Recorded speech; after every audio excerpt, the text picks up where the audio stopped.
Hello students, आप सभी का स्वागत है एसआरजी ट्यूशन की एक नई क्लास में। प्रीवियस क्लास में हमने बायोलॉजिकल क्लासिफिकेशन स्टार्ट करा था, उसी को हम कंटिन्यू करेंगे आज की क्लास में भी। और प्रीवियस क्लास की अगर मैं बात करूं तो प्रीवियस क्लास में हमने दो टॉपिक पढ़े थे, जिसमें हमारा सबसे पहला टॉपिक था एक तो एरिस्टोटल का क्लासिफिकेशन, कि एरिस्टोटल ने क्या क्लासिफिकेशन करा एंड किस तरीके से उन्होंने प्लांट्स एंड एनिमल्स को क्लासिफाई करा था।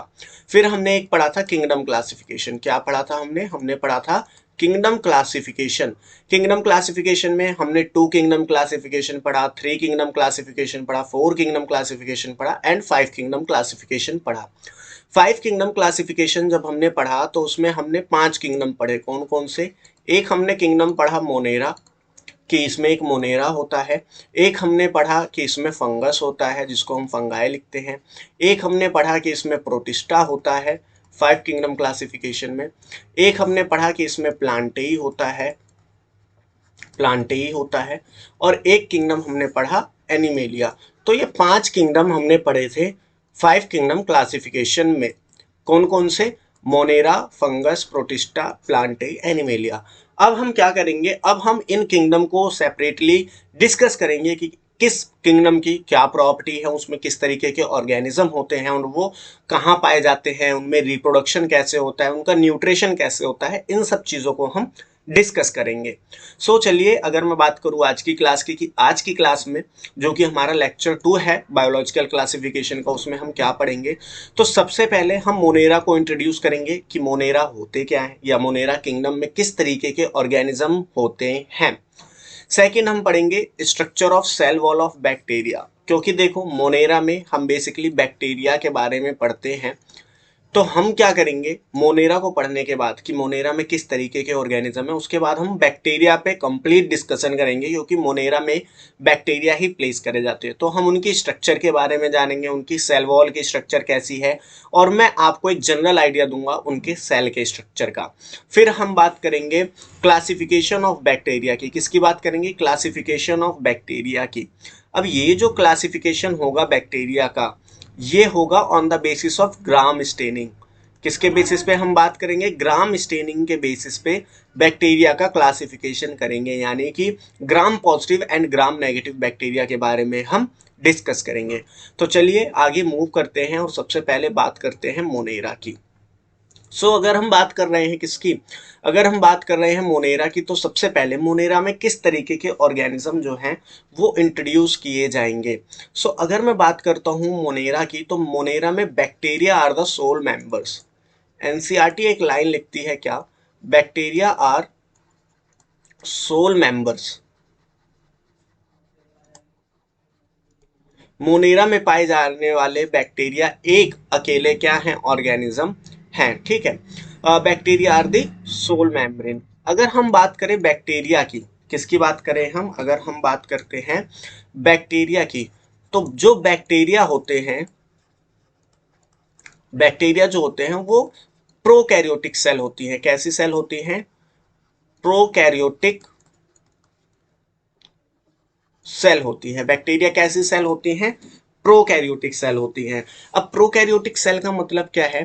प्रोकैरियोटिक सेल का यहाँ पे मतलब क्या है? प्रोकैरियोटिक सेल का यहाँ पे मतलब है कि इनके पास न्यूक्लियोइड प्रेजेंट होता है। न्यूक्लियोइड प्रेजेंट होता है। अब ये न्यूक्लियोइड क्या होता है, इसको हम आगे जब इनकी सेल की स्ट्रक्चर की बात करेंगे तो देखेंगे।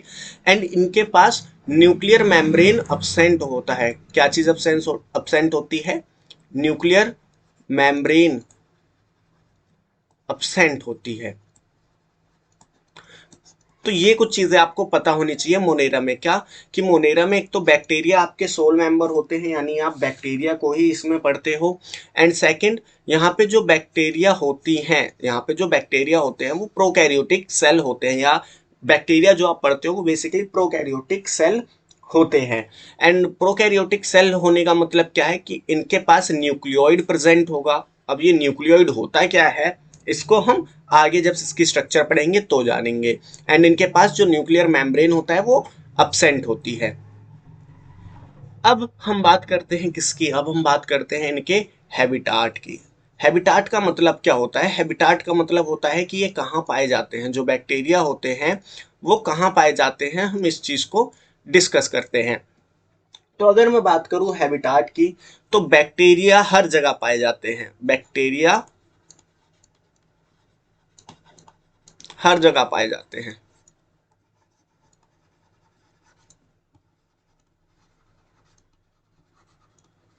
जैसे कि वो एयर में भी पाए जाते हैं, ठीक है, वो सॉइल में भी पाए जाते हैं, वो वाटर में भी पाए जाते हैं, वो आपका जो हाथ है पाल्म उस पे भी पाए जाते हैं, आपकी बॉडी पे भी पाए जाते हैं, यानी बैक्टीरिया हर जगह पाए जाते हैं।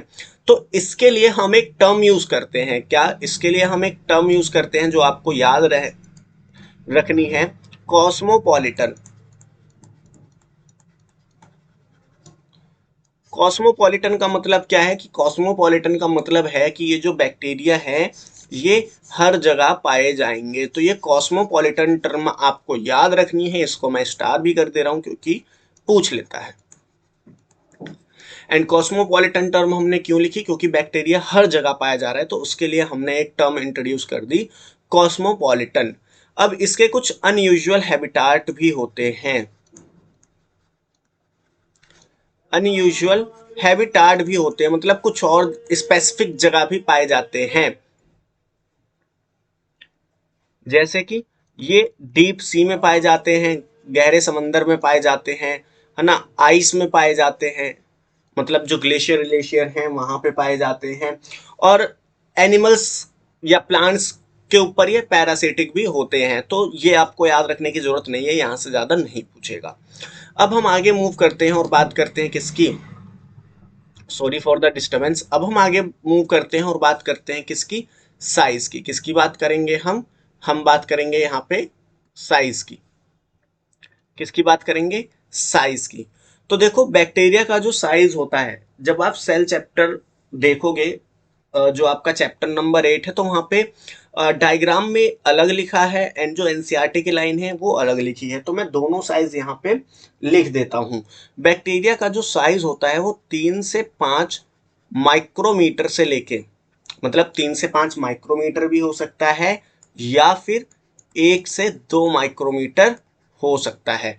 एनसीईआरटी ये दो वैल्यू रखती है, तो दोनों वैल्यू में से जो भी एनसीईआरटी मतलब आपको आंसर पूछा जाए वो आप यहाँ पे लिख दोगे, आपका कोई भी आंसर गलत नहीं होगा, आप दोनों वैल्यू लिख सकते हो। तो ये बैक्टीरिया का साइज हो गया। अब इसमें स्मॉलेस्ट बैक्टीरिया जो होता है, स्मॉलेस्ट बैक्टीरिया जो होता है उसका नाम होता है पीपीएलओ। क्या नाम होता है? पीपीएलओ। इसकी फुल फॉर्म होती है प्लूरो निमोनिया लाइक ऑर्गेनिज्म।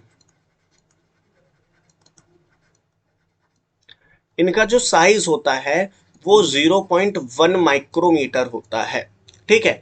अब अगर मैं ये म्यूएम की बात करूं, तो ये जो म्यूएम होता है ये होता है 10⁻⁻�6 मीटर। 1 माइक्रोमीटर जो होता है वो 10⁻⁻�6 मीटर के बराबर होता है। तो अगर ये ऐसा है तो क्या इसको मैं 10⁻⁻7 मीटर लिख सकता हूँ? हाँ। मैंने ये आपको क्यों बताया? मैंने आपको ये इसलिए बताया क्योंकि एक मेडिकल एग्जामिनेशन में इस तरीके से पीपीएलओ की वैल्यू पूछ ली थी, तो ये आपको याद होनी चाहिए, ठीक है। अब हम आगे बढ़ते हैं और बैक्टीरिया का क्लासिफिकेशन पढ़ते हैं on the basis of shape. किसके बेसिस पे? शेप के बेसिस पे क्लासिफिकेशन पढ़ते हैं बैक्टीरिया का। Classification of bacteria on the basis of shape. तो ये आपको भी पता है, आपने 9th-10th में भी पढ़ा होगा, ठीक है, और नहीं पढ़ा तो कोई बात नहीं। तो देखो जो बैक्टीरिया होते हैं उनको चार ग्रुप्स में डिवाइड करा जाता है on the basis of their shape, ठीक है। अब ये शेप कौन कौन सी हो सकती हैं? अगर हम सबसे पहले बात करें तो ये स्फेरिकल हो सकती हैं, ये स्फेरिकल हो सकती हैं। अगर ये स्फेरिकल होंगी, अगर ये स्फेरिकल होंगी तो इनको हम एक नाम देते हैं कोकस, ठीक है। सेकंड शेप कौन सी हो सकती है? सेकंड शेप इनकी रोड शेप्ड हो सकती है। रोड, यहाँ पे जो रॉड है वो रॉड है, रोड नहीं, मतलब वो ROAD, सड़क नहीं है ये, ठीक है। रॉड शेप, जैसे आपने कोई लोहे की रॉड देखी हो, वो रॉड है ये, ठीक है। तो इसके लिए हम जो टर्म यूज करते हैं वो होती है बैसिलस। एंड जो बैसिलस होती है ये मोस्ट कॉमन शेप होती है, ये मोस्ट कॉमन शेप होती है।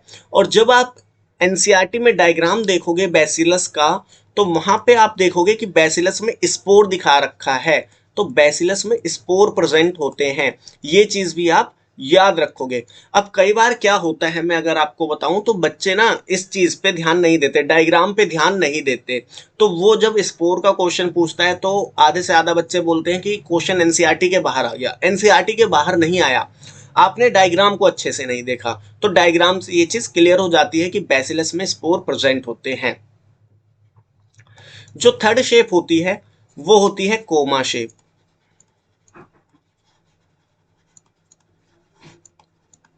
कोमा शेप्ड यानी कि कुछ इस तरीके से बैक्टीरिया का शेप होता है, ठीक है, इस तरीके से बैक्टीरिया का शेप होता है। एंड इसके लिए हम जो टर्म यूज करते हैं वो होती है विब्रियम। इसके बाद जो फोर्थ आता है वो हमारा होता है स्पाइरल शेप्ड। कैसा होता है? Spiral shaped. कैसा होता है? Spiral shaped. एंड इसके लिए हम जो टर्म यूज करते हैं वो होती है स्पिरिलियम। तो अब आपको ये चीजें याद रखनी है कि हम बैक्टीरिया को क्लासिफाई करते हैं on the basis of their shape.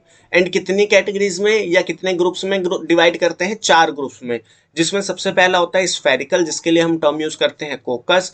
ये रोड शेप्ड भी होते हैं, जिसके लिए हम टर्म यूज करते हैं bacillus. Bacillus are the most common form of bacteria and इनमें स्पोर प्रेजेंट होते हैं। फिर ये कोमा शेप्ड भी हो सकते हैं, एग्जाम्पल हमने दे दिया विब्रियम। एंड ये स्पाइरल शेप्ड भी हो सकते हैं, हमने एग्जाम्पल क्या दे दिया? स्पिरिलियम का एग्जाम्पल दे दिया। एंड ये क्लासिफिकेशन किसके बेसिस पे हो रहा है? ये क्लासिफिकेशन शेप के बेसिस पे हो रहा है, ये चीज आप याद रखना, ठीक है। अब हम आगे बढ़ते हैं और बात करते हैं इनके स्ट्रक्चर के बारे में।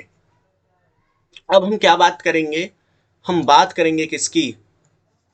बैक्टीरियल सेल या फिर प्रोकैरियोटिक सेल के स्ट्रक्चर के बारे में, क्योंकि मैंने आपको बताया कि जो बैक्टीरियल सेल होती है वो प्रोकैरियोटिक होती है। तो इसके स्ट्रक्चर की हम बात कर लेते हैं।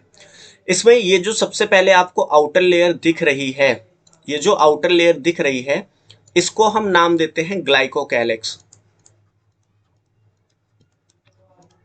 क्या नाम देते हैं? ग्लाइकोकैलिक्स। इसके बाद ये जो बीच में आपको लेयर दिख रही है, इसको हम बोलते हैं सेल वॉल। क्या बोलते हैं? सेल वॉल बोलते हैं। एंड ये जो थर्ड लेयर होती है, इसको हम बोलते हैं प्लाज्मा मेम्ब्रेन। इसको हम क्या बोलते हैं? Plasma membrane. तो ये जो सबसे पहली लेयर थी, इसको हमने क्या बोला? ग्लाइकोकैलिक्स। ये जो सेकंड लेयर थी, इसको हमने बोला सेल वॉल। एंड ये जो थर्ड लेयर है, जो कि ऑरेंज कलर से मैंने बनाई है, इसको हम क्या बोलते हैं? इसको हम बोलते हैं प्लाज्मा मेम्ब्रेन बोलते हैं। अब प्लाज्मा मेम्ब्रेन से कुछ एक्सटेंशन, जैसे मान लो ये प्लाज्मा मेम्ब्रेन है, तो इनकी कुछ एक्सटेंशन अंदर की तरफ होती है इस तरीके से, ठीक है। इस तरीके से इनकी कुछ एक्सटेंशन होती है। इन एक्सटेंशन को हम नाम देते हैं मीजोजोम। क्या नाम देते हैं इनको? हम नाम देते हैं मीजोजोम। इनको हम क्या नाम देते हैं? इनको हम नाम देते हैं मीजोजोम्स। अब ये मीजोजोम्स क्या है, इनको हम जब स्ट्रक्चर पढ़ लेंगे ना, तो इन सबको एक एक करके डिस्कस करेंगे, तो आपको दिक्कत नहीं लेनी कि ये मीजोजोम क्या है। अब एक और एक्सटेंशन होता है प्लाज्मा मेम्ब्रेन का, एक और एक्सटेंशन होता है। बट ये एक्सटेंशन ना थोड़ा सा अलग होता है। किस तरीके से अलग होता है, यहां पे मैं आपको बता देता हूं कि ये किस तरीके से अलग होता है। एक मिनट वेट करना, मैं आपको थोड़ा डायग्राम बना दूं। हाँ, तो ये मान लीजिए क्या है, ये प्लाज्मा मेम्ब्रेन का एक्सटेंशन है। अब होता क्या है, इस एक्सटेंशन को हम क्या नाम देते हैं? इस एक्सटेंशन को हम नाम देते हैं क्रोमेटोफोर।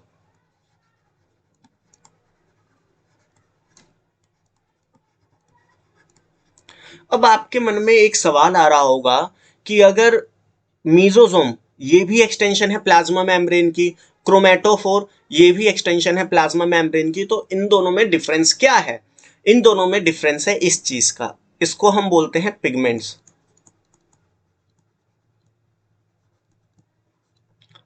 ये जो आप मीजोजोम देख रहे हो इस पे कोई भी पिगमेंट प्रेजेंट नहीं होता, लेकिन जो क्रोमेटोफोर है इस पे पिगमेंट्स प्रेजेंट होते हैं। तो इस चीज में ये दोनों एक दूसरे से क्या होते हैं? अलग होते हैं। ठीक है। अब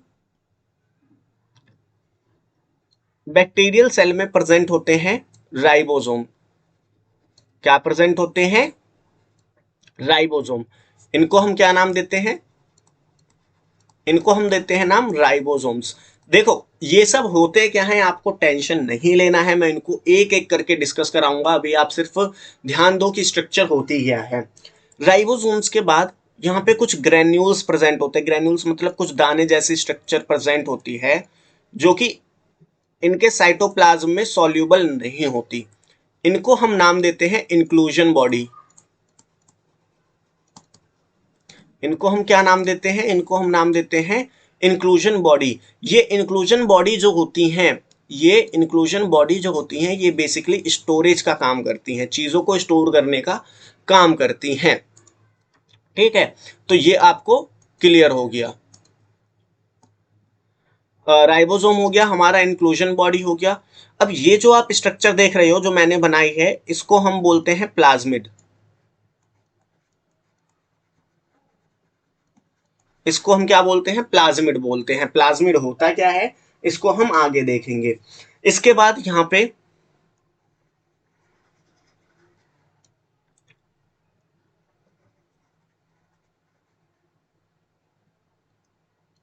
एक मिनट, इसको थोड़ा क्लियर बना देते हैं।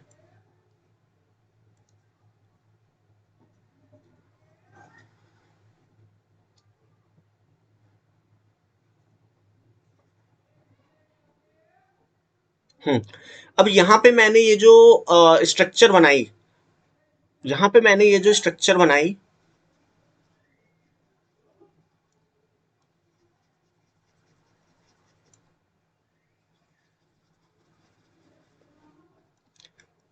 ये जो मैंने स्ट्रक्चर बनाई, इस पूरी स्ट्रक्चर को हम क्या नाम देते हैं? अगर हम बात करें इस पूरी स्ट्रक्चर की, तो इस पूरे स्ट्रक्चर को हम बोलते हैं न्यूक्लियोइड। और यही चीज मैंने बताई थी कि ये प्रोकैरियोटिक सेल में पाई जाती है। क्या? न्यूक्लियोइड। न्यूक्लियोइड बेसिकली होता क्या है? अगर मैं आपसे पूछूं न्यूक्लियोइड बेसिकली होता क्या है, तो ये एक तरीके से डीएनए ऑफ बैक्टीरियल सेल का जो डीएनए है, साथ में कुछ प्रोटीन्स होते हैं। एंड प्रोटीन्स का नेचर कैसा होता है? Basic proteins. अगर मैं बात करूं कि न्यूक्लियोइड में है क्या, तो न्यूक्लियोइड में डीएनए होता है, जो ये रहा आपका डीएनए। एंड इसमें कुछ बेसिक्स प्रोटीन होते हैं, जो कि ये रहे कुछ बेसिक प्रोटीन होते हैं, एंड ये आपस में मिलकर क्या बनाते हैं? न्यूक्लियोइड बनाते हैं। तो ये स्ट्रक्चर होती है किसकी? एक प्रोकैरियोटिक सेल की, जिसमें आउटर लेयर होती है ग्लाइकोकैलिक्स, फिर मिडल लेयर आती है सेल वॉल, फिर इनर लेयर आती है प्लाज्मा मेम्ब्रेन। फिर प्लाज्मा मेम्ब्रेन का कुछ एक्सटेंशन होता है अंदर की तरफ, जिससे बनता है मीजोजोम। और अगर इन एक्सटेंशंस पे क्या प्रेजेंट है? पिगमेंट प्रेजेंट है, तो वो क्या बनाते हैं? क्रोमेटोफोर बनाते हैं। फिर इनके पास राइबोसोम्स होते हैं। राइबोसोम्स की वर्किंग क्या है वो हम आगे देखेंगे। इंक्लूजन बॉडी इन पे प्रेजेंट होते हैं, जो कि स्टोरेज का काम करते हैं। इन पे न्यूक्लियोइड होता है, जो कि इनका जेनेटिक मटेरियल है प्लस बेसिक प्रोटीन है। एंड इनमें प्लाज्मिड प्रेजेंट होता है। अब अगर हम बात करें नेक्स्ट स्ट्रक्चर की, तो नेक्स्ट स्ट्रक्चर इनकी आती है, उसको हम बोलते हैं फिलामेंट, सॉरी, उसको हम बोलते हैं फ्लैजिला।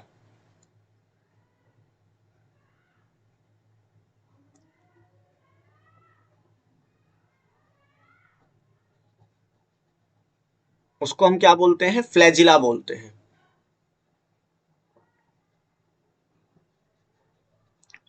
ये बैक्टीरियल सेल में देखा जाता है, इसको हम क्या बोलते हैं? इसको हम बोलते हैं फ्लैजिला।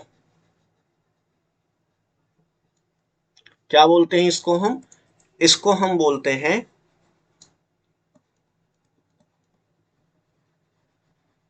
फ्लैजिला। अब फ्लैजिला को भी हम अभी आगे पढ़ेंगे कि फ्लैजिला बैक्टीरियल सेल यानी कि प्रोकैरियोटिक सेल में किस तरीके का होता है, यूकैरियोटिक सेल में किस तरीके का होता है। ठीक है, फ्लैजिला हो गया। अब इसके बाद दो और स्ट्रक्चर देखी जाती है, कौन कौन सी। यहाँ पे कुछ ट्यूबलर्स लाइक ऐसी ट्यूब जैसी कुछ स्ट्रक्चर प्रेजेंट होती हैं, इनको हम बोलते हैं पिलाए। ठीक है, और यहाँ पे कुछ ऐसे हेयर लाइक स्ट्रक्चर होती हैं,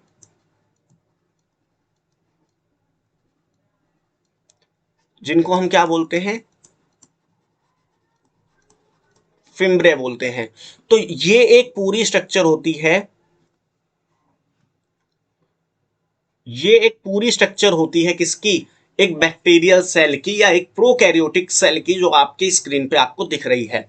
इसमें क्या क्या है, इसमें आपका ग्लाइकोकैलिक्स है, इसमें आपका सेल वॉल है, प्लाज्मा मेम्ब्रेन है, क्रोमेटोफोर है, मीजोजोम है, आपका राइबोसोम है, इंक्लूजन बॉडी है, न्यूक्लियोइड है, प्लाज्मिड है, फ्लैजिला है, आपका फिम्ब्रे है और आपका पिलाए है।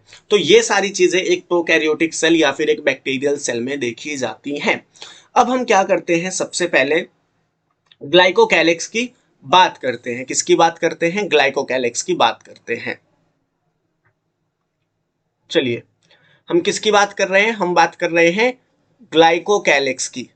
ग्लाइकोकैलिक्स का अगर मैं आपसे केमिकल नेचर पूछूं कि ग्लाइकोकैलिक्स किस चीज का बना हुआ होता है, केमिकली किस चीज का बना हुआ होता है, तो ग्लाइकोकैलिक्स बना हुआ होता है कार्बोहाइड्रेट्स का। किसका बना हुआ होता है, कार्बोहाइड्रेट्स का। ठीक है, आपसे यही पूछेगा, स्ट्रक्चर नहीं पूछेगा, अगर पूछेगा तो केमिकल नेचर पूछेगा। अब जो ग्लाइकोकैलिक्स होता है, जो ग्लाइकोकैलिक्स होता है वो दो तरीके का होता है, या दो तरीके से किसी भी बैक्टीरियल सेल में प्रेजेंट होता है। एक होती है स्लाइम लेयर और एक होती है क्या, कैप्सूल। स्लाइम लेयर देखिए, यहाँ पे मान लीजिए जैसे ये बैक्टीरियल सेल है, ये क्या है, बैक्टीरियल सेल है जो आपको ऑरेंज कलर से दिख रही है। इसके ऊपर ये जो ग्रीन ग्रीन पोर्शन है, मैं कलर चेंज कर देता हूँ, ये जो ग्रीन ग्रीन पोर्शन आप देख रहे हो, ये क्या है, ये ग्लाइकोकैलिक्स है। अब यहाँ पे आप ये देख सकते हो कि यहाँ पे जो ग्लाइकोकैलिक्स है, यहाँ पे जो ग्लाइकोकैलिक्स है वो कैसी है, लूज है। आप देख रहे हो ना कितनी लूज है, यहाँ पे तो देखो अपसेंट भी है, तो ये एक दूसरे से लूज है, काफी डेंस नहीं है, कैसी है, लूज है। सेकंड, ये थिन लेयर है, थिन यानी कि एक पतली लेयर है, ये देखो कितनी पतली है ये। ठीक है, इसके कंपैरिजन में अगर मैं आपको कैप्सूल दिखाऊं, तो ये कैप्सूल देखो ये कितनी मोटी है, ये कितनी थिक है। ठीक है, तो कैप्सूल थिक होती है, स्लाइम लेयर क्या होती है, थिन होती है।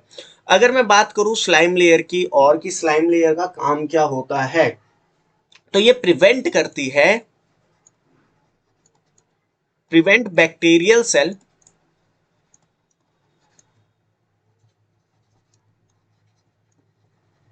From desiccation.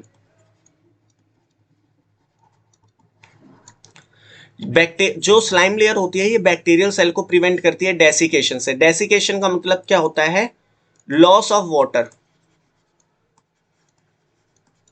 यानी कि वाटर के लॉस से प्रिवेंट करती है।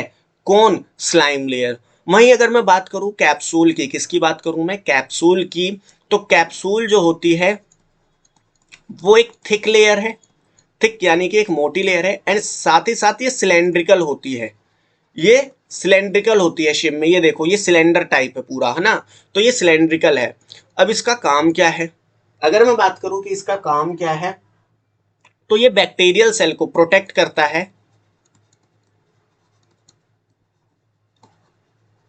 Protect from host. होस्ट मतलब जैसे मान लो ये कोई इंसान है,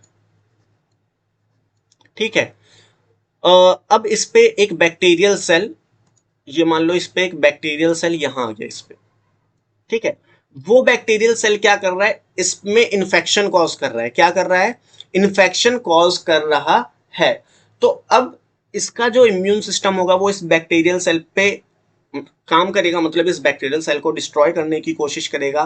तो इस बैक्टीरियल सेल को जब वो डिस्ट्रॉय करने की कोशिश करेगा तो जो उसकी कैप्सूल लेयर होगी जो कि ग्लाइकोकैलिक्स है वो इस बैक्टीरियल सेल को बचाने का काम करेगी। ठीक है, तो वही बात यहाँ पे लिखी है, protect from host, protect from host. And साथ ही साथ ये क्या करेगा, एंड साथ ही साथ ये क्या करेगा, होस्ट में इंफेक्शन करवाएगा।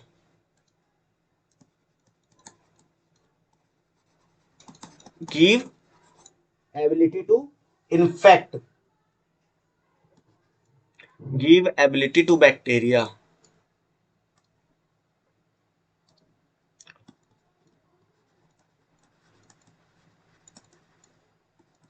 To cause infection. ठीक है, तो ये ग्लाइकोकैलिक्स का काम होता है। अब देखो एनसीईआरटी एक टर्म लिखती है सेल एनवलप, तो वो मैं आपको यहीं पे क्लियर कराता हूं कि सेल एनवलप होता क्या है। किसकी बात करेंगे अब हम, अभी हम बात करते हैं सेल एनवलप की।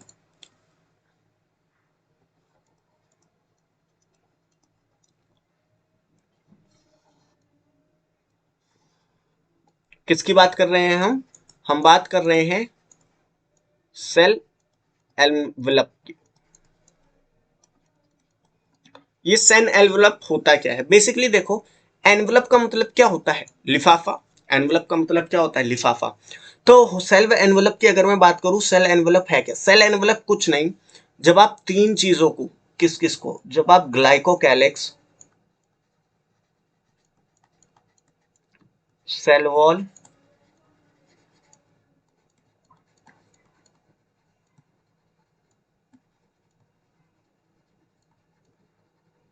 एंड प्लाज्मा मेम्ब्रेन, इन तीनों को एक कॉमन नाम देते हैं हम सेल एनवलप। अगर मैं बोल रहा हूं सेल एनवलप, ध्यान से समझना एक चीज, अगर मैं बात कर रहा हूं सेल एनवलप की, मैं आपसे बोल रहा हूं सेल एनवलप, तो सेल एनवलप में हम तीनों layer glycocalyx, cell wall and plasma membrane को इंक्लूड कर लेते हैं। तो सेल एनवलप क्या है, सेल एनवलप बेसिकली तीन लेयर्स को मिला के हमने एक कॉमन नाम दे दिया है। ठीक है, सेल एनवलप हमने तीन लेयर को मिला के कॉमन नाम दे दिया है। कई सारे बच्चे सेल एनवलप और सेल वॉल में कंफ्यूज होते हैं, वो ये समझते हैं कि जो सेल वॉल है और जो सेल एनवलप है वो एक ही है, एक ही नहीं है, अलग अलग है। सेल एनवलप में तीनों लेयर इंक्लूड है, glycocalyx, cell wall and plasma membrane, and cell wall अलग से एक लेयर है जिसकी स्ट्रक्चर हम अभी आगे देखेंगे। तो आई होप आपको सेल एनवलप क्लियर हो गया होगा। अगर मैं बात करूं सेल एनवलप के फंक्शन का, तो सेल एनवलप जो होती है वो प्रोटेक्टिव होती है इन नेचर। इसका मतलब क्या है कि जो सेल एनवलप है यानी कि glycocalyx, cell wall, plasma membrane, ये तीनों आपस में मिलके क्या करेंगे, बैक्टीरिया को बचाने का काम करेंगे, बैक्टीरिया को प्रोटेक्ट करने का काम करेंगे। आई होप आपको इतना क्लियर हो गया हो। चलिए अब हम आगे मूव कर लेते हैं और बात करते हैं किसकी, सेल वॉल की। तो जो बैक्टीरिया की सेल वॉल है, किसकी बात करेंगे हम, बैक्टीरिया के सेल वॉल की। तो जो बैक्टीरिया की सेल वॉल है वो बनी होती है पेप्टाइडोग्लाइकन की, पेप्टाइडो, एक मिनट साफ लिख देते हैं थोड़ा, किसकी बनी हुई होती है, पेप्टाइडोग्लाइकन की। अब ये पेप्टाइडोग्लाइकन क्या है, आप में से बहुत लोग पूछेंगे या बहुत बच्चे पूछेंगे पेप्टाइडोग्लाइकन है क्या। तो पेप्टाइडोग्लाइकन में देखो दो चीज होती हैं, एक तो होता है पेप्टाइड, एक होता है ग्लाइकन। ठीक है, पेप्टाइड क्या है, पेप्टाइड बेसिकली अमीनो एसिड्स का ग्रुप होता है। जैसे कि ये एक अमीनो एसिड है, अब ये एक अमीनो एसिड दूसरे अमीनो एसिड से जुड़ा हुआ है, ये तीसरे से जुड़ा हुआ है, ये चौथे से जुड़ा हुआ है। तो ऐसी जो चेन्स होती हैं, ऐसी जो चेन्स होती हैं अमीनो एसिड की, इन्हीं को हम बोलते हैं क्या, इन्हीं को हम बोलते हैं पेप्टाइड। तो आई होप पेप्टाइड आपको क्लियर हो गया होगा, पेप्टाइड क्या है। अब हम बात करते हैं ग्लाइकन की। ग्लाइकन क्या है, ग्लाइकन कुछ नहीं है, बस एक शुगर है। अब शुगर मतलब आप एग्जाम्पल के लिए ले सकते हो ग्लूकोज। ठीक है, इसको हम बोलते हैं क्या, ग्लाइकन। तो अगर मैं आपसे कहूं कि पेप्टाइडोग्लाइकन क्या है, तो पेप्टाइडोग्लाइकन में एक तो आपका पेप्टाइड है और एक क्या है, ग्लाइकन है। पेप्टाइड क्या होता है? पेप्टाइड बेसिकली अमीनो एसिड से बनता है। जब कई सारे अमीनो एसिड आपस में एक दूसरे से जुड़े हैं तो वो पेप्टाइड बनाते हैं। और ग्लाइकन क्या है? बेसिकली एक शुगर है। एग्जाम्पल दे दिया मैंने आपको शुगर का, ग्लूकोज। ठीक है। अब अगर हम बात करें सेल वॉल की, तो जो बैक्टीरियल सेल वॉल होती है,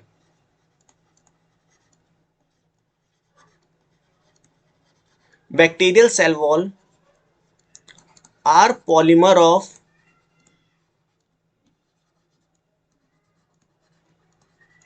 नैग एंड नैम। यहां पे देखो, इस चीज को समझना। अभी मैं आपको नैग और नैम भी बताऊंगा। यहाँ पे मैंने आपसे कहा कि जो बैक्टीरियल सेल वॉल होती है वो पॉलीमर होती है नैग और नैम की। इसका मतलब क्या है? सबसे पहले आप यहाँ पे समझो पॉलीमर का मतलब क्या है। पॉलीमर का मतलब क्या है कि जब कई सारी चीजें, मतलब जैसे मान लो ये ए है, ए कई बार रिपीट हो रहा है, ए कई बार रिपीट हो रहा है, किसी स्ट्रक्चर में ए कई बार रिपीट हो रहा है, तो अगर, सॉरी, मैं इसकी बात करूं, इस स्ट्रक्चर में ए क्या हो रहा है? कई बार रिपीट हो रहा है, तो मैं बोलूंगा कि ये जो स्ट्रक्चर है ये पॉलीमर है। किसकी? ये पॉलीमर है ए की। जब एक ही चीज बार बार रिपीट हो और एक बड़ी स्ट्रक्चर बनाए तो हम ये बोलते हैं कि वो उसका क्या है? पॉलीमर है। जैसे कि इस पूरी स्ट्रक्चर में क्या हो रहा है? ए रिपीट हो रहा है बार बार, ए रिपीट हो रहा है बार बार। क्या रिपीट हो रहा है? ए रिपीट हो रहा है बार बार पूरी स्ट्रक्चर में। तो हम ये कहेंगे कि ये जो स्ट्रक्चर है ये पॉलीमर है ए की। ठीक है। जैसे कि आपने मान लो गुल्लक में एक एक के सिक्के डालने चालू कर दिए, तो उस गुल्लक में मैं ये कह सकता हूं कि उस गुल्लक में एक एक के सिक्के हैं। ठीक है। एंड कई सारे सिक्के हैं, तो आप ये बोल दो कि जो गुल्लक है वो पॉलीमर है एक एक के सिक्के का, क्योंकि उसमें कई सारे एक एक के सिक्के हैं। ये बस एग्जाम्पल के लिए है। अब हम बात करते हैं नैग की और नैम की। तो ये देखो, यहाँ पे ये है नैग की स्ट्रक्चर। अब आप में से कई बच्चे पूछेंगे कि क्या हमें ये याद करनी है? तो नहीं, हमें याद नहीं करनी। मैंने बस आपको यहाँ पे दिखाने के लिए रख रखी है इमेज। ठीक है। तो ये हमारी क्या है? नैग की इमेज है, या नैग की स्ट्रक्चर है। और ये हमारी क्या है? ये हमारी नैम की स्ट्रक्चर है। अब नैग और नैम एक दूसरे से कैसे अलग है, मैं देखो ये भी बता देता हूं। यहाँ पे थर्ड कार्बन को देखो, ये जो कार्बन होता है इसको हम बोलते हैं थर्ड कार्बन। फर्स्ट कार्बन ये होता है, सेकंड कार्बन ये होता है, थर्ड कार्बन ये होता है, ये फोर्थ कार्बन होता है, ये फिफ्थ कार्बन होता है, एंड ये सिक्स्थ कार्बन होता है। ठीक है। चलिए, यहाँ पे थर्ड कार्बन जब आप देखोगे तो थर्ड कार्बन पे यहाँ पे OH लगा हुआ है। नैग में, नैग में क्या है? थर्ड कार्बन पे OH लगा हुआ है। लेकिन जब मैं बात करता हूं नैम की, तो नैग में थर्ड कार्बन पे, थर्ड कार्बन ये रहा, इस पे OH ना लग के क्या लगा है? CH3CHC OH। इसको हम बोलते हैं म्यूरामेरिक एसिड। क्या बोलते हैं? म्यूरामेरिक एसिड बोलते हैं। म्यूरामेरिक एसिड लगा हुआ है, तो इसीलिए नैग और नैम की स्ट्रक्चर अलग होती है। अब बात करते हैं कि नैग एंड नैम का फुल फॉर्म क्या होता है, क्योंकि ये आपसे पूछ सकता है। तो अगर मैं बात करूं नैग की, तो नैग को हम बोलते हैं N acetyl, N acetyl glucose amine. Glucose amine हमने क्यों बोला? क्योंकि ये जो आप स्ट्रक्चर देख रहे हो ना पूरी, ये जो स्ट्रक्चर है ये ग्लूकोज की स्ट्रक्चर है, इसलिए हमने यहाँ पे नाम दिया एन एसिटाइल ग्लूकोज अमीन। फिर हमारा आता है नैम। नैम को हम बोलते हैं एन एसिटाइल म्यूरामेरिक एसिड। ठीक है, ये हम बोलते हैं। अब यहां पे एक चीज और याद रखो, फिर हम आगे इसकी स्ट्रक्चर देखते हैं। एंड ये काफी इंपॉर्टेंट लाइन है, कई बार पूछी है इस एग्जाम में। NAG and NAM are modified sugars. अब ऐसा हम क्यों लिख रहे हैं? ऐसा हम क्यों लिख रहे हैं कि जो नैग है और जो नैम है वो मॉडिफाइड शुगर है? सो देखो, इसको आप दो तरीके से समझ सकते हो। एक तो मैं आपको सिंपल यहाँ डायग्राम से समझा देता हूं कि होता क्या है। होता क्या है, ये ग्लूकोज होता है। अगर मैं इसको हटा दूं, मैं इसको हटा दूं और यहां पे लिख दूं OH, तो ये स्ट्रक्चर होती है ग्लूकोज की, समझना। अगर ये स्ट्रक्चर जो आप देख रहे हो, ये स्ट्रक्चर होती है ग्लूकोज की। अब इस ग्लूकोज पे होता क्या है, इस ग्लूकोज पे होता क्या है कि सबसे पहले अमीनो ग्रुप NH3 आके इस पोजीशन पे अटैक करता है, इस OH पे अटैक करता है। क्या करता है, इस OH पे अटैक करता है। ये आपका ग्लूकोज था, ये आपका ग्लूकोज था जो कि एक क्या है, शुगर है। इस पे होता क्या है, सबसे पहले अमीनो ग्रुप आके अटैच हो जाता है, या अमीनो ग्रुप आके अटैक करता है और इसकी स्ट्रक्चर जो है चेंज हो जाती है। अब चेंज होके क्या स्ट्रक्चर बनती है, इसकी जो स्ट्रक्चर चेंज होके बनती है,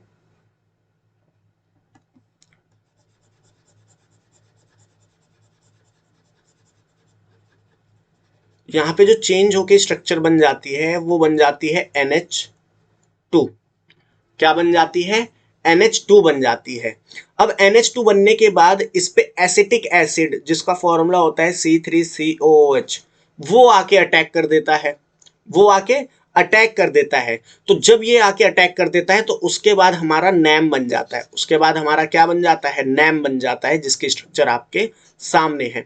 तो ये जो स्ट्रक्चर है ये किससे ड्राइव हुई है, ये स्ट्रक्चर ड्राइव हुई है ग्लूकोज से, और ग्लूकोज क्या है, एक शुगर है। तो इसीलिए नेग एंड नैम को हमने क्या बोला, मॉडिफाइड शुगर बोला। तो आई होप आपको क्लियर हो गया होगा कि नेग एंड नैम को हमने मॉडिफाइड शुगर क्यों बोला। चलिए अब हम आगे बात करते हैं, और बात करते हैं इनके सेल वॉल की स्ट्रक्चर की थोड़ा। ठीक है, मैंने ये नैग और नैम का पॉलीमर तो आपको बता दिया, अब इसको थोड़ा स्ट्रक्चर को देखते हैं। तो ये जो मैं बना रहा हूं, इसको मान लो ये नैग है, और इसके बाद हमारा क्या है, ये नैम है। इस स्ट्रक्चर को समझना थोड़ा ध्यान से।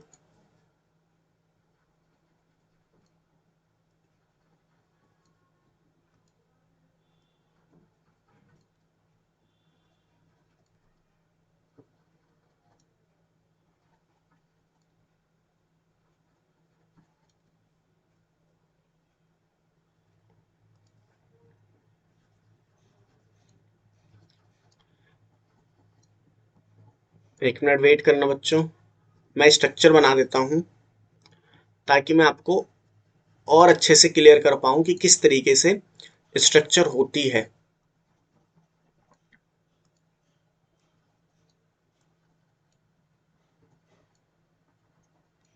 चलिए, ये जो मैंने ब्लू कलर के डॉट बनाए हैं, सर्कल बनाए हैं, ये क्या है, ये है नैग। और जो ग्रीन कलर से बनाए हैं ये क्या है, ये है नैम। ठीक है, अब देखो, नैग भी क्या है, एक शुगर है, नैम भी क्या है, एक शुगर है। दो शुगर के बीच में, दो शुगर के बीच में जो बॉन्ड होता है उसको हम बोलते हैं ग्लाइकोसिडिक बॉन्ड। क्या बोलते हैं, ग्लाइकोसिडिक बॉन्ड। क्या बोलते हैं, ग्लाइकोसिडिक बॉन्ड बोलते हैं। दो शुगर के बीच में जो बॉन्ड होता है उसको हम क्या बोलते हैं, ग्लाइकोसिडिक बॉन्ड बोलते हैं। तो एक ऐसा बॉन्ड हो गया ग्लाइकोसिडिक बॉन्ड हो गया। अब होता क्या है, होता ये है कि ये जो हमारा नैम होता है, ये जो हमारा नैम होता है, इस पे 4 अमीनो एसिड की एक चेन होती है, 4 अमीनो एसिड की एक चेन होती है हर एक नैम पे, इस तरीके से।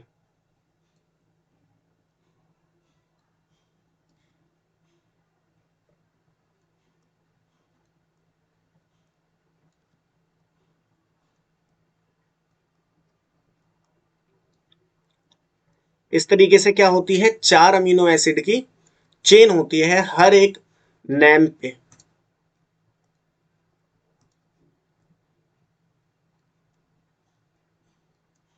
यहाँ पे देखिए, मैं आपको एकदम क्लियर टाइम लेके समझा रहा हूँ ताकि आपको इन फ्यूचर जब आप नीट की तैयारी करो 11th-12th के बाद तो आपको दिक्कत ना हो, आपको ऐसा ना लगे कि हमारे टीचर ने कुछ पढ़ाया ही नहीं।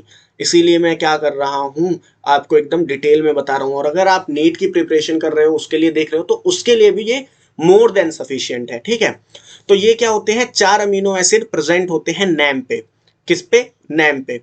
अब होता ये है, क्या होता है, होता ये है कि ये जो अमीनो एसिड होते हैं इनके बीच में फोर्स ऑफ अट्रैक्शन होता है। ये जो अमीनो एसिड होते हैं इनके बीच में फोर्स ऑफ अट्रैक्शन होता है। इनके बीच में क्या होता है? फोर्स ऑफ अट्रैक्शन होता है। अमीनो एसिड्स के बीच में होता है, ये याद रखना, नहीं तो नैग और नैम और अमीनो एसिड के बीच में कर दो। ठीक है, इस तरीके से अमीनो एसिड्स की जो चेन होती है इनके बीच में अट्रैक्शन होता है। एंड इसको हम नाम देते हैं क्या? इसको हम नाम देते हैं क्रॉस लिंकेज। इसको हम क्या नाम देते हैं? इसको हम नाम देते हैं क्रॉस लिंकेज। एंड ये क्रॉस लिंकेज क्या करता है? स्ट्रेंथ प्रोवाइड करता है। किसको? सेल वॉल को। ठीक है, स्ट्रेंथ प्रोवाइड करता है किसको? सेल वॉल को। तो आई होप आपको बैक्टीरिया की जो सेल वॉल की स्ट्रक्चर है वो क्लियर हो गई होगी। तो अब हम क्या करते हैं आगे, अब हम एक दो एंटीबायोटिक्स पढ़ते हैं जो, क्योंकि मेडिकल एग्जामिनेशन में पूछ रखा है कई बार, AIPMT या नीट जैसे एग्जामिनेशनों में पूछ रखा है, तो वो आपको यहाँ पे बताना जरूरी है। तो उनके बारे में भी मैं आपको बता देता हूँ। सॉरी,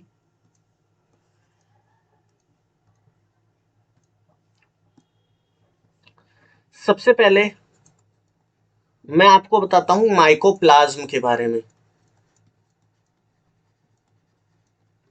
माइकोप्लाज्म बैक्टीरिया होते हैं। क्या होते हैं? बैक्टीरिया होते हैं। और इन बैक्टीरिया में सेल वॉल अब्सेंट होती है।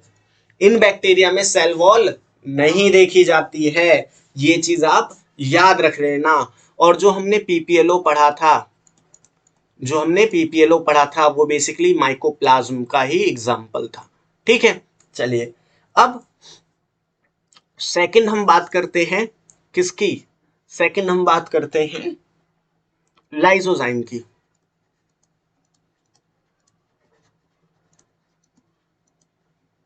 लाइसोजाइम की।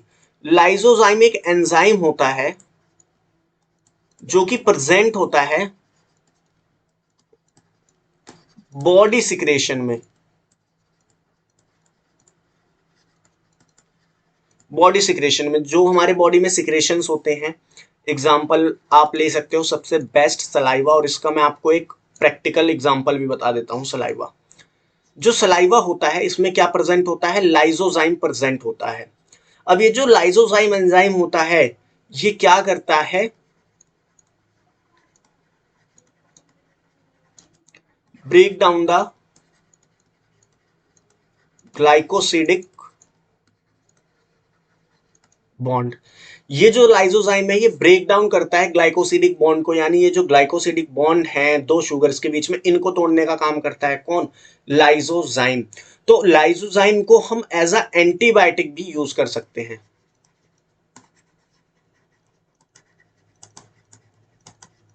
एज अ एंटीबायोटिक भी यूज कर सकते हैं। क्यों? मान लो कोई बैक्टीरिया है वो ग्रो कर रहा है, जब आप उसमें लाइसोजाइम डाल दोगे, जब आप उसमें लाइसोजाइम डाल दोगे, जैसे मान लो ये बैक्टीरिया है, ये बैक्टीरिया है, ठीक है, आपने क्या करा, आपने क्या करा, इस पे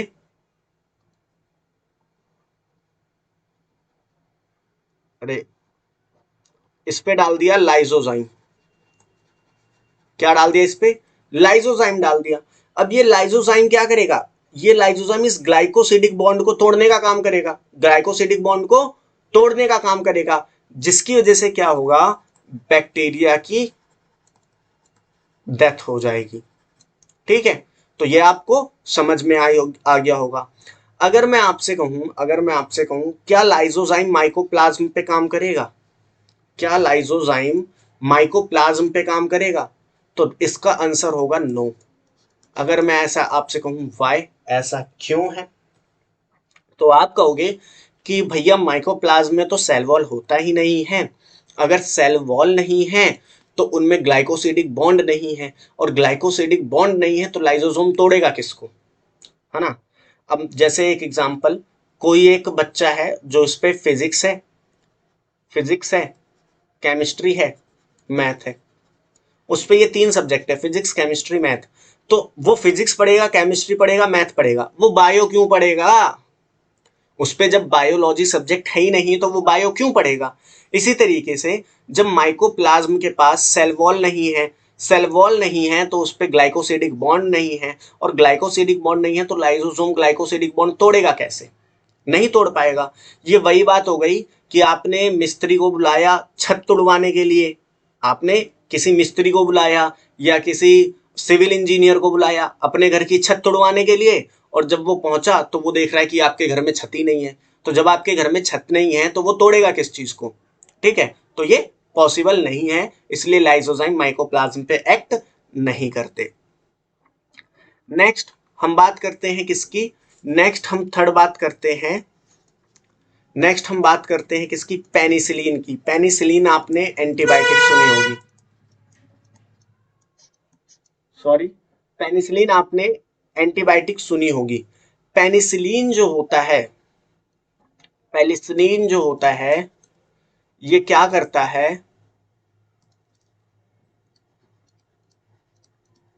एक्ट ऑन क्रॉस लिंकेज। मतलब क्या है इसका? इसका मतलब ये है कि जो पेनिसिलिन एंटीबायोटिक होता है ये क्रॉस लिंकेज को तोड़ता है। क्रॉस लिंकेज मतलब ये जो देख रहे हो, ये जो फोर्स ऑफ अट्रैक्शन देख रहे हो दो अमीनो एसिड्स की चेन के बीच में, इस अट्रैक्शन को तोड़ता है। इस अट्रैक्शन को तोड़ता है कौन? पेनिसिलिन। इसकी वजह से क्या होती है? सेल वॉल वीक हो जाती है। सेल वॉल क्या हो जाती है? वीक हो जाती है, जिसकी वजह से सेल में से या सेल की मौत हो जाती है। Cell killed due to bursting. Cell burst होने की वजह से क्या हो जाती है? मर जाती है। अब चलिए आज की वीडियो में इतना ही काफी है। ठीक है, काफी बड़ा लेक्चर हो जाएगा, नहीं तो हम नेक्स्ट क्लास में पढ़ेंगे किसके बारे में? नेक्स्ट क्लास में हम पढ़ेंगे ग्राम स्टेनिंग के बारे में, है ना। ग्राम स्टेनिंग क्या होती है, इसके बेसिस पे हम ऑर्गेनिजम्स को कैसे क्लासिफाई करते हैं, ये हम क्या करेंगे नेक्स्ट क्लास में डिस्कस करेंगे। और gram positive gram negative bacteria इनको देखेंगे और मीजोजोम्स के बारे में पढ़ेंगे। तो आप सभी से हम अलविदा लेते हैं, एंड इस वीडियो को देखने के लिए आप सभी को थैंक यू। आप अपने दोस्तों को भी यहाँ बुलाइए और उनको भी इस वीडियो को शेयर कीजिए। तो मिलते हैं नेक्स्ट क्लास में जिसमें हम ग्राम स्टेनिंग डिस्कस करेंगे।